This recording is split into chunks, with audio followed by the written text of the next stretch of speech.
What's up guys, Wyland1 here, and today we are taking a look at an update video when it comes to dyeing your figures using this Rit Dye More dye for your action figures, that is. Alright, so anyway, if you guys watched my first video, how I made this Mandalorian Boba Fett figure, it came out pretty good. You guys watched the video, you can see the steps I did, but the biggest problem that I countered was that the dye itself wasn't that it was coming off. The problem that I had was painting over it, and sometimes the dye would be bleeding through the paint. So I thought I had it conquered. I thought I had that solved by coating the figure with spray, but I guess it didn't really work that well. So this figure actually started to bleed itself again. So, you know, I looked at it, you know, maybe like, this probably happened within 2 weeks of me finishing the project, so I noticed, alright.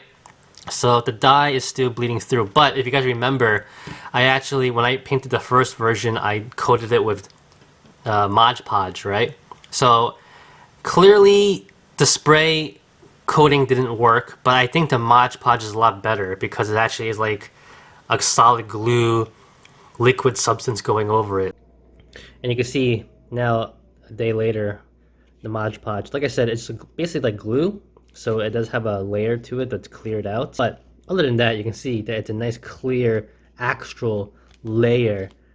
So I assume that there's no bleeding coming out of it or nothing from either the dye or ever get to this layer at all.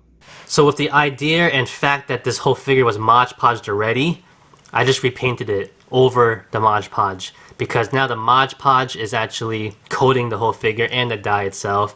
I thought maybe that's a better sealant to be working on top of. So I repainted the whole figure. I did the chest area, I did the red gauntlets, I did the shoulder pads, I did the helmet all over again, I did the jetpack and the knee pads and everything. I repainted the whole figure all over again, and then after that I did a really light coat of Mod Podge on top of that. And actually it turned out a lot better, I have to admit. I think before I used too much Mod Podge over the whole coat, so it got too shiny. I think this is a nice blend, just using a small coat. And now, in my opinion, I think it looks a lot better. Alright, so far so good. Looks pretty good. So this has the Mod Podge on it, a very light coat on it. And this has no coat on it at all. So you can still see a little bit of a, not let's say a glossy shine, but a little bit of a shine to the Mod Podge, but the feel of it is fantastic. Like this jetpack that has no Mod Podge in it, you know, it's flat, but you do feel like, I'm not gonna say it's chalky, but you know, you do feel the paint on it. While this is so smooth, which is nice. And yeah, so now I'm going to just do a very small layer of Mod Podge on this. Alright, so all said and done, it is pretty much nice.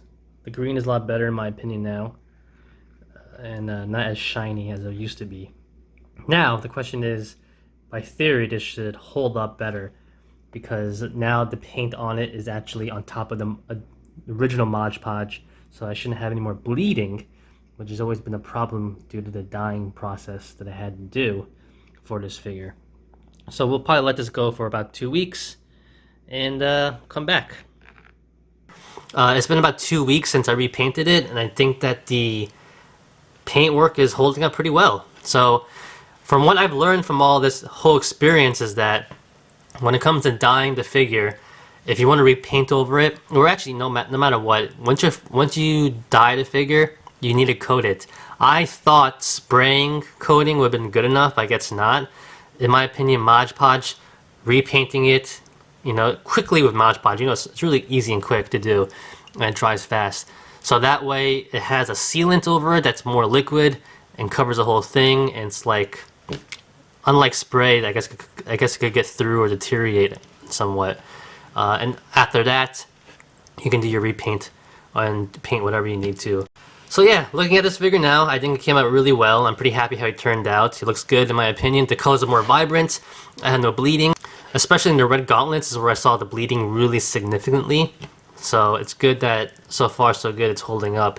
And I think, like I said, it's been about 2 weeks since I repainted it and covered it up. And I'm pretty happy with the results, and it's a lot better now.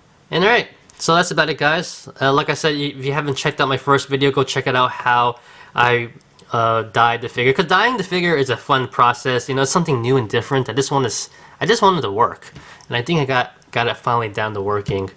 And it's been a while since I've started doing this, so I just wanted to let everything dry and see what happens before I make videos.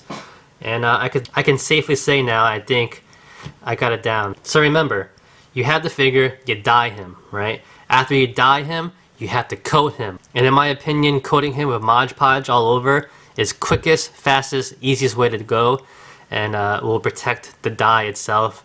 After that, you can repaint everything you want. Then after that, you can once again coat it with a light coat of Mod Podge, and you will be set.